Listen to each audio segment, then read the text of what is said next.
Management मंत्र और 10 बातें जो कृष्ण के जीवन को बनाती हैं महानतम जीवन प्रबंधन के लिए सबसे श्रेष्ठ सूत्र।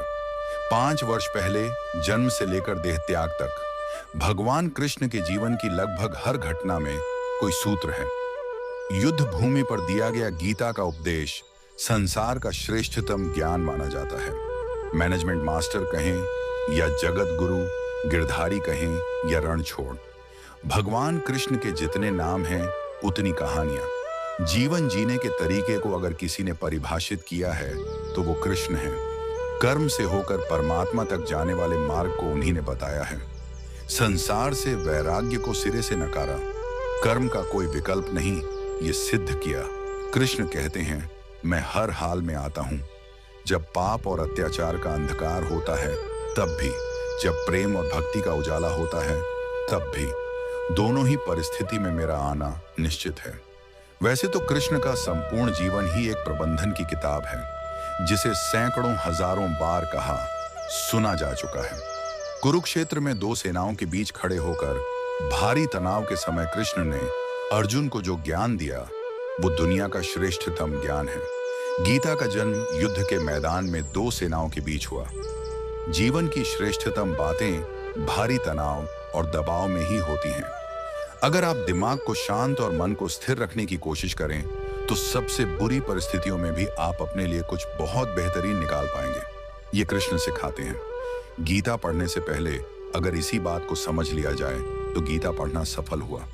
कृष्ण का जीवन ऐसी ही बातों से भरा पड़ा है। जरूरत है नजरिए की। उनका जीवन आपके लिए माइथोलॉजी का एक हिस्सा मात्र भी हो सकता है और आपका पूरा जीवन बदल कर रख देने वाला ज्ञान भी। आवश्यकता हमारी है, हम उनके जीवन से लेना क्या चाहते हैं। कृष्ण मात्र कथाओं में पढ़ा या सुना जाने वाला पात्र नहीं है, वो चरित्र और व्यवहार में उतारे जाने वाले देवता हैं। कृष्ण से सीखें कैसे जीवन को श्रेष्ठ बनाया जाए। 10 बातें हैं जो अगर व्यवहार में उतार ली तो सफलता निश्चित मिलेगी। 1.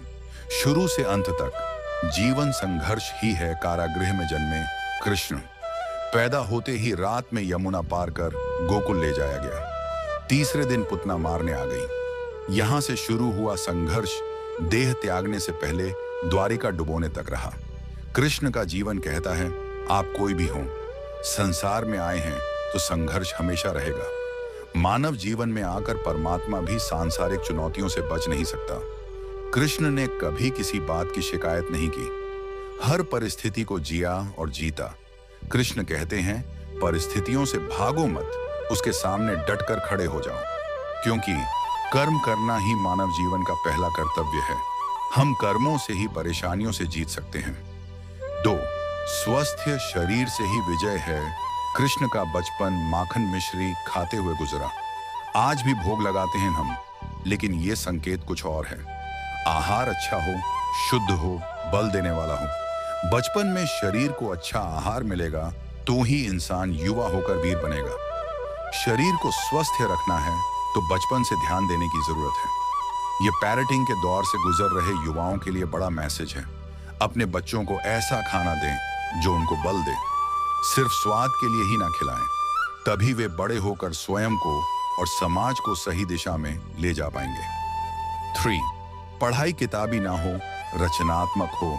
कृष्ण ने अपनी शिक्षा मध्य प्रदेश के उज्जैन में सांदीपनी और राशि के आश्रम में रहकर पूरी की थी। कहा जाता है 64 दिन में उन्होंने 64 कलाओं का ज्ञान हासिल कर लिया था। वैदिक ज्ञान के अलावा उन्होंने कलाएं सीखी। शिक्षा ऐसी ही होनी चाहिए जो हमारे व्यक्तित्व का रचनात्मक विकास करे। संगीत, नृत्य, युद्ध सहित 64 कलाओं कृष्ण के व्यक्तित्व का हिस्सा है। बच्चों में कोरा ज्ञान ना भरे, उनकी रचनात्मकता को नया आयाम मिले, ऐसी शिक्षा व्यवस्था हो। 4. रिश्तों से ही जीवन है, बिना रिश्तों के कुछ नहीं। कृष्ण ने जीवन भर कभी उन लोगों का साथ नहीं छोड़ा जिनको मन से अपना माना। अर्जुन से वे युवावस्था में मिले, ऐसा महाभारत कहती है, लेकिन अर्जुन से उनका रिश्ता हमेशा मन का रहा। सुदामा हो या उद्धव, कृष्ण ने जिसे अपना मान लिया उसका साथ जीवन भर दिया। रिश्तों के लिए कृष्ण ने कई लड़ाइयां लड़ी और रिश्तों से ही कई लड़ाइयां जीती। उनका सीधा संदेश है, सांसारिक इंसान की सबसे बड़ी धरोहर रिश्ते ही हैं। अगर किसी के पास रिश्तों का ठाती नहीं है तो वो इंसान संसार के लिए गैर जरूरी है। इसीलिए अपने रिश्तों को दिल से जिएं, दिमाग से नहीं। 5. नारी का सम्मान समाज के लिए जरूरी। राक्षस नरकासुर का आतंक था। करीब 1600 महिलाओं को उसने अपने महल में कैद किया था। महिलाओं से बलात्कार में उसे सुख मिलता था। कृष्ण ने उसे मारा, सभी महिलाओं को मुक्त कराया, लेकिन सामाजिक कुरीतियां तब भी थीं। उन महिलाओं को अपनाने वाला कोई नहीं था। खुद उनके घर वालों ने उन्हें दूषित मानकर त्याग दिया। ऐसे में कृष्ण आगे आए, सभी 1600 महिलाओं को अपनी पत्नी का दर्जा दिया, समाज में उन्हें सम्मान के साथ रहने के लिए स्थान दिलाया। कृष्ण ने हमेशा नारी को शक्ति बताया, उसके सम्मान के लिए तत्पर रहे। पूरी महाभारत नारी के सम्मान के लिए ही लड़ी गई।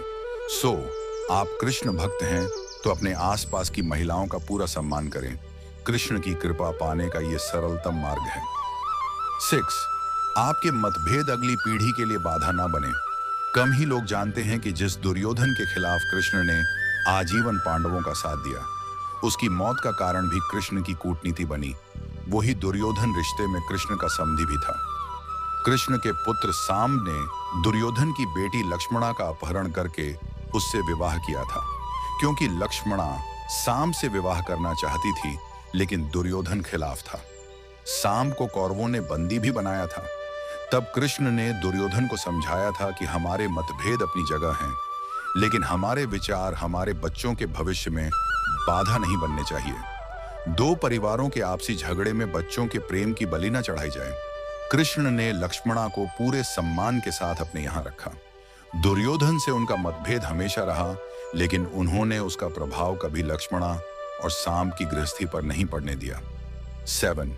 शांति का मार्ग ही विकास का रास्ता है। कृष्ण ने महाभारत युद्ध के पहले शांति से समझौता करने के लिए पांडवों और कौरवों के बीच मध्यस्थता की। हालांकि दोनों ही पक्ष युद्ध लड़ने के लिए आतुर थे, लेकिन कृष्ण ने हमेशा चाहा कि कैसे भी युद्ध टल जाए। झगड़ों से कभी समस्याओं का समाधान नहीं होता है। शांति के मार्ग पर चलकर ही हम समाज का रचनात्मक विकास कर सकते हैं। कृष्ण ने समाज की शांति से मन की शांति तक दुनिया को यह समझाया कि कोई भी परेशानी तब तक मिट नहीं सकती जब तक वहां शांति ना हो, फिर चाहे वो समाज हो या हमारा खुद का मन। शांति से ही सुख मिल सकता है, साधनों से नहीं। 8. हमेशा दूरगामी परिणाम सोचें। महाभारत में जुए की घटना के बाद पांडवों को वनवास हो गया। कृष्ण ने अर्जुन को समझाया कि यह समय भविष्य के लिए तैयारी करने का है। महादेव शिव, देवराज इंद्र और दुर्गा की तपस्या करने को कहा। कृष्ण जानते थे कि दुर्योधन को कितना भी समझाया जाए, वो पांडवों को कभी उनका राज्य नहीं लौटाएगा। तब शक्ति और सामर्थ्य की जरूरत होगी। कर्ण के कुंडल कवच पांडवों की जीत में आड़े आएंगे, ये भी वे जानते थे। उन्होंने हर चीज पर बहुत दूरगामी सोच रखी। कोई भी फैसला तात्कालिक आवेश में नहीं लिया। हर चीज के लिए आने वाली पीढ़ियों तक का सोचा। यही सोच समाज का निर्माण करती है। 9. हर परिस्थिति में मन शांत और दिमाग स्थिर रहे।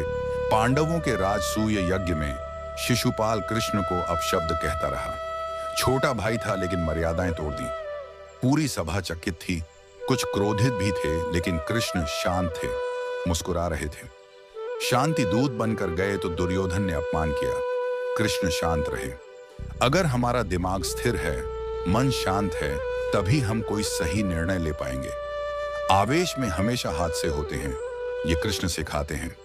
विपरीत परिस्थितियों में भी कभी विचलित नहीं होने का गुण कृष्ण से बेहतर कोई नहीं जानता। 10.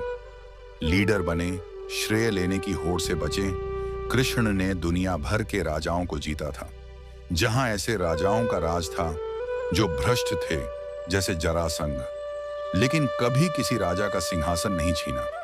कृष्ण के पूरे जीवन में कभी ऐसा नहीं हुआ कि उन्होंने किसी राजा को मारकर उसका शासन खुद लिया हो। जरासंध को मारकर उसके बेटे को राजा बनाया, जो चरित्र का अच्छा था। सभी जगह ऐसे लोगों को बैठाया जो धर्म को जानते थे। कभी किंग नहीं बने, हमेशा किंग मेकर की भूमिका में रहे। महाभारत युद्ध में भी खुद हथियार नहीं उठाया, पूरा युद्ध कूटनीति से लड़ा। पांडवों को सलाह देते रहे, लेकिन जीतने का श्रेय भीम और अर्जुन को दिया। संसार से वैराग्य को सिरे से नकारा, कर्म का कोई विकल्प नहीं, ये सिद्ध किया। कृष्ण कहते हैं, मैं हर हाल में आता हूं, जब पाप और अत्याचार का अंधकार होता है तब भी, जब प्रेम और भक्ति का उजाला होता है तब भी, दोनों ही परिस्थिति में मेरा आना निश्चित है। वैसे तो कृष्ण का संपूर्ण जीवन ही एक प्रबंधन की किताब है, जिसे सैकड़ों हजारों बार कहा सुना जा चुका है। कुरुक्षेत्र में दो सेनाओं के बीच खड़े होकर भारी तनाव के समय कृष्ण ने अर्जुन को जो ज्ञान दिया, वो दुनिया का श्रेष्ठतम ज्ञान है। गीता का जन्म युद्ध के मैदान में दो सेनाओं के बीच हुआ।